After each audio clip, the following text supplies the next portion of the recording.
So people often say they're depressed when they feel down, but feeling down or having the blues only temporarily is not depression. However, when your feelings of sadness are so intense and you feel helpless and hopeless and worthless for many days or weeks, and when these feelings make it difficult for you to function normally, then chances are you might have depression. Now, depression can take on different forms. For example, postpartum depression is a form of depression that normally occurs 3 or so months, sometimes up to a year after giving birth.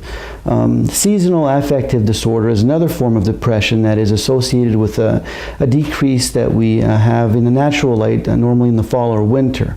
A third type of depression is persistent depressive disorder, which is also known as dysthymia, which is when people have low moods for a very long time, usually 2 or more years. Now, of course, there's major depression, which is what most professionals refer to when they talk about depression. Major depression is a serious condition that affects about 5% of Canadians at any given moment in time, and about 8% of us will experience depression at one point or another in our life. So depression is not uncommon. But once again, although it's not uncommon, it is a serious condition for a number of reasons. The first one being that it is highly associated with suicide because of the intense sadness and the hurt and the suffering that is associated with depression, which is why, incidentally, the presence of depression is as good as smoking when it comes to predicting mortality. That's how serious it is. So the symptoms of depression can be emotional, they can be behavioral, they can be cognitive, and even physical. For major depression, you actually need a number of different symptoms to be present almost all of the time for a period of at least 2 weeks.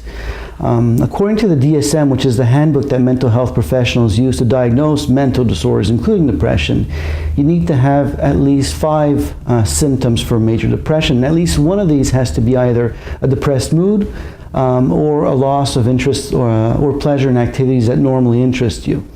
And then the other symptoms can include, for example, significant weight loss or a decrease or an increase in appetite, insomnia, so trouble falling asleep and staying asleep, hypersomnia, which is the opposite, psychomotor agitation, which simply means feeling agitated or anxious or restless, psychomotor retardation, so people who are depressed will often feel like they are moving in slow motion. Another symptom of depression may be fatigue, feeling tired, a loss of energy, perhaps feelings of worthlessness, tremendous guilt, or a lower than usual ability to think or concentrate or focus or to make decisions. And then, of course, there may be recurrent thoughts of death or suicidal ideation. Now, the most common, perhaps, symptom of depression is a lack of motivation, which affects about 9 in 10 people who suffer from depression, and about 8 in 10 people will lose their ability to enjoy activities that they normally enjoyed, will have difficulty concentrating again, or will feel isolated and lonely even when other people are around.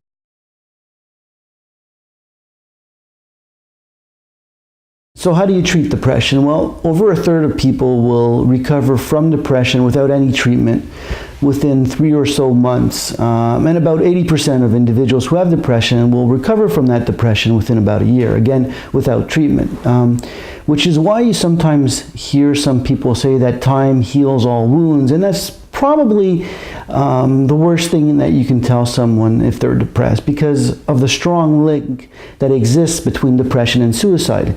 And then there's always that risk that the depression becomes chronic, or that it becomes recurrent. So after a first episode of major depression, for example, there's a 60% chance of having a second episode. And after a second episode, there's a 70% chance of having a third. And after a third episode, there's a 90% chance of having a fourth. So depression definitely has to be treated, and it has to be treated fast. And when you do treat well, the outcome is good.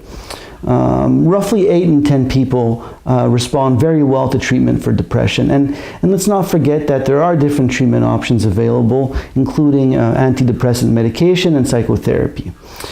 Both psychotherapy and antidepressants have generally been shown to be effective, although research suggests that psychotherapy has effects that are longer lasting than antidepressants. But frankly, it's up to you. What matters is that you do get the help that you need.